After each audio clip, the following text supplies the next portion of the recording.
सभी का स्वागत है हमारे YouTube चैनल आदर्श टीचिंग सेंटर में। आई होप कि आप सभी बहुत बहुत अच्छे होंगे और घर पे होंगे, सेफ होंगे। ठीक है, आज की इस वीडियो में फिर से हम लोग 5 क्वेश्चन लेकर के आ गए हैं मैथ का, जो कि आपके लिए काफी इंपॉर्टेंट है। और ये दूसरा वीडियो है। अगर आपने पहला वीडियो नहीं देखा है तो चैनल पे जा करके देख लीजिएगा, या इस वीडियो के डिस्क्रिप्शन में हम लिंक दे देंगे, वहां से भी आप देख सकते हो। चलिए आज की वीडियो शुरू करते हैं। टॉप 5 क्वेश्चन का दूसरा एपिसोड। तो क्वेश्चन आपके स्क्रीन पे दिख रहा होगा। एक ठोस गोले को गलाया जाता है और लंब वृत्ताकार शंकु में ढाला जाता है। ध्यान दीजिएगा कि एक ठोस गोला है, उसको ढाल करके, एक ठोस गोले को, देखिए ठोस गोला है, इसको गला करके शंक्वाकार रूप में ढाल दिया जाता है। शंक्वाकार रूप में ढाल दिया जाता है। ठीक है, देखिए जिसकी आधार त्रिज्या जो दिया हुआ है गोले की त्रिज्या के बराबर है। मतलब इस गोले की जितना रेडियस है उतना ही इस शंकु की भी रेडियस है। बात समझ में आ रहा है? ठीक है, चलिए इस प्रकार बनाए गए शंकु की ऊंचाई, इस प्रकार बनाए गए शंकु की ऊंचाई और त्रिज्या का अनुपात क्या होगा। देखिए इसके त्रिज्या और ऊंचाई में अनुपात ज्ञात करना है। तो ध्यान रखिएगा कि जब भी परिवर्तन किया जाता है, एक आकृति वाले पदार्थ को पिघला करके दूसरे आकृति में ढाला जाता है, तब आयतन क्या होता है, दोनों कंडीशन में बराबर होता है। ठीक है, जैसे कि मान लीजिए एक आप लोहा का जो है कोई गोला लेकर गए, ठीक है, और उसको पिघला करके वह क्या करता है, एक छड़ वगैरह के रूप में बना देता है। तो ऐसा नहीं है कि अगर लोहा 1 किलो ले गए तो वो जो है आपका जो है आधा किलो हो जाएगा, ऐसा नहीं होता है। परिवर्तन एक रूप से दूसरे रूप में कर दीजिएगा ना, तब भी उसका आयतन क्या होता है, आयतन क्या होगा, सेम रहेगा। ठीक है, वॉल्यूम जो है सेम रहेगा। समझ गए? वॉल्यूम हमेशा क्या रहेगा, बराबर रहेगा। चलिए समझते हैं। अब हमको निकालना क्या है, इसकी ऊंचाई और त्रिज्या में अनुपात निकालना है। चलिए शंकु की ऊंचाई और त्रिज्या में अनुपात निकालना है। पहला क्वेश्चन है, काफी इंपॉर्टेंट है। सीधी सी बात है, दोनों का आयतन लिख लीजिए। देखिए यहां लिखेंगे गोले का आयतन बराबर, गोले का आयतन बराबर शंकु का आयतन। ठीक है, शंकु का आयतन, गोले का आयतन बराबर शंकु का आयतन लिखे। अब याद करिए गोले का आयतन क्या होता है, 4/3 पाई आर क्यू होता है। गोले का आयतन जो होता है 4/3 पाई आर क्यू होता है, और शंकु का आयतन होता है 1/3 पाई आर स्क्वायर एच होता है। 9th 10th में ही सभी जो है आप लोग पढ़ लिए होंगे। तो गोले का आयतन बराबर क्या लिखेंगे, शंकु का आयतन, फॉर्मूला लिख दिए 4/3 पाई आर की बराबर शंकु का आयतन 1/3 पाई आर स्क्वायर एच। ठीक है, अब देखिए पाई से पाई काट दीजिए, कट गया, इधर 3 से 3 कट गया। अब देखिए आर क्यू है, आर स्क्वायर है, तो आर स्क्वायर काट दीजिए, यहाँ एक बार बच जाएगा। तो 4r इजिकल टू क्या बचा इधर, h। समझ रहे हैं? अब हमें चाहिए क्या था, उसमें चाहिए क्या था कि h अनुपात r। समझ रहे हैं? h अनुपात r निकालना है। हाइट पहले रखना है। ठीक है, हाइट पहले रखना है। r को उधर भेजिए तो इधर 4 बचा, h अब बटा क्या करेंगे, r। अब बोलिए बटा में कर सकते हैं ना, कर सकते हैं, कोई दिक्कत नहीं है। ठीक है, तो h अनुपात r हो गया कितना, h अनुपात r जो हो गया आपका 4:1 हो गया। देखिए बहुत इंपॉर्टेंट क्वेश्चन है, नोट जरूर कर लीजिएगा, एग्जाम में पूछा जा सकता है। h अनुपात r क्या निकल गया है, 4:1 आंसर हो गया। चलिए तो स्क्रीनशॉट ले लीजिए, नोट कर लीजिएगा। हम अगला क्वेश्चन देखते हैं। चलिए क्वेश्चन आपके स्क्रीन पे होगा। यदि त्रिभुज एबीसी एक 20 समकोणीय है। देखिए एक त्रिभुज दिया हुआ है, दूसरा क्वेश्चन में एक तो त्रिभुज दिया हुआ है, समकोण त्रिभुज है, समझेंगे, ये भी इंपॉर्टेंट क्वेश्चन है। इसमें वही क्वेश्चन लेते हैं जो एग्जाम के लिए इंपॉर्टेंट होगा।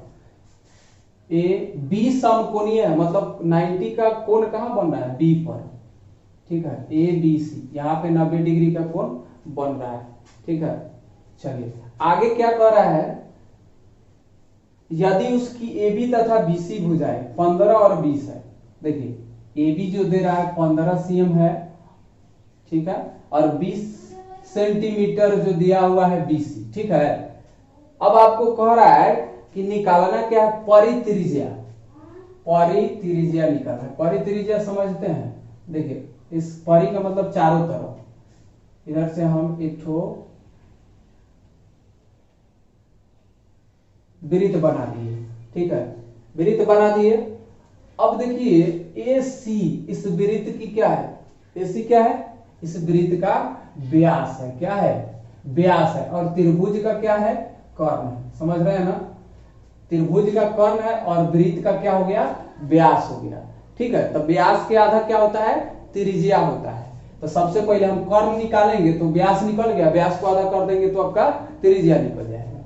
देखिए तो कर्ण AC बराबर पाइथागोरस प्रमेय याद है, रूट अंडर लंब स्क्वायर प्लस आधार स्क्वायर बराबर कर्ण होता है। तो AC बराबर क्या हो जाएगा, रूट अंडर लंब यानी 15 का स्क्वायर प्लस लंब आधार हो जाएगा 20, तो 20 का स्क्वायर हो गया, 15 का स्क्वायर 225 और 20 का स्क्वायर 400, जोड़ लीजिए 6 से 25 आएगा, यानी 25 इसका वर्गमूल आ जाएगा। 25 सेंटीमीटर इसका क्या निकल के आया, कर्ण, यानी व्यास निकल के आ गया इस वृत्त का, ठीक है। तो व्यास कितना हो गया, 25 सेंटीमीटर वृत्त का।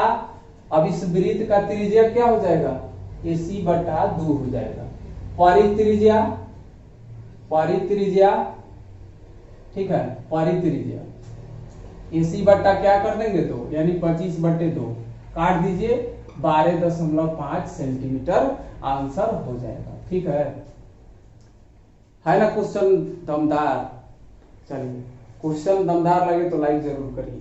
आइए देखते हैं, चलिए ऑप्शन आपका बिल्कुल इसका जो है डी ऑप्शन सही है, डी ऑप्शन बिल्कुल राइट आंसर। स्क्रीनशॉट ले करके जो है ना नोट करते जाइएगा। चलिए एक भी क्वेश्चन आपका एग्जाम में नहीं छूटना चाहिए। SSC GD वाले 25 नंबर का पूछा जाता है मैथ में, ठीक है। चलिए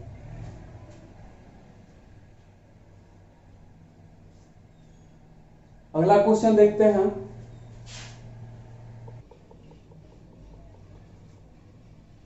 चलिए तीसरा क्वेश्चन, 750 रुपया अंकित मूल्य का एक रेडियो सेट यदि 570 रुपया में बेचा जाता है तो दी गई छूट की दर क्या होगी। देखिए स्क्रीन पे क्वेश्चन दिख रहा होगा, 750 रुपया की एक रेडियो है, ठीक है।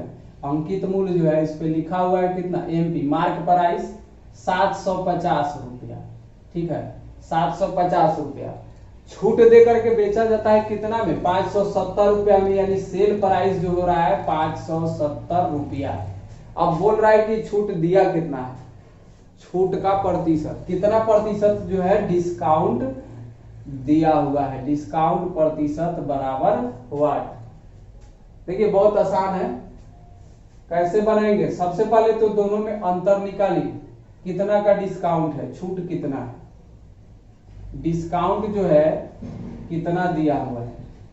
तो देखिए 750 माइनस 570, ठीक है, 0, 15 से 7 गया 8, 6 से 5 गया 1, छूट कितना का मिला है इसको, 180 रुपया का मिला हुआ है, ठीक है, 180 रुपया का छूट इस पे है। अब आपको पता है कि डिस्काउंट प्रतिशत यानी छूट प्रतिशत बट्टा कैसे निकालते हैं, फॉर्मूला याद करिए, छूट बट्टा, छूट किस पे दिया जाता है, अंकित मूल्य पे दिया जाता है। छूट अंकित मूल्य पर, लाभ हानि क्रय मूल्य पर, प्रतिशत में बदलना है, 100 से गुना करिएगा तो प्रतिशत में बदल जाएगा, ठीक है, फॉर्मूला याद रखिएगा। तो 180 रुपया डिस्काउंट है और छूट मार्क प्राइस है 750, गुना हो जाएगा 100, देखिए 0 से 0 कटा, 0 से 0 कटा, यहां काटिएगा तो 3 छक्के 18, 3 से 25 तिया 75, 25 चौके 100, 4 छक्के कितना हो जाएगा 24। देखिए 24% आंसर हो जाएगा, है ना आसान। चलिए 24% आंसर हो जाएगा। ऑप्शन नंबर आपका इसमें सी ऑप्शन बिल्कुल राइट है। ये जो है आपका सी ऑप्शन सही है, ठीक है। चलिए सभी क्वेश्चन को जो है नोट करते जाइएगा आप लोग, जो है एक नोटबुक बना लीजिएगा, वहां पे नोट करते जाइएगा, ठीक है। अगला क्वेश्चन लिया जाए। चलिए अगला क्वेश्चन 4 नंबर क्वेश्चन लेते हैं। स्क्रीन पे होगा 4 नंबर क्वेश्चन आपके।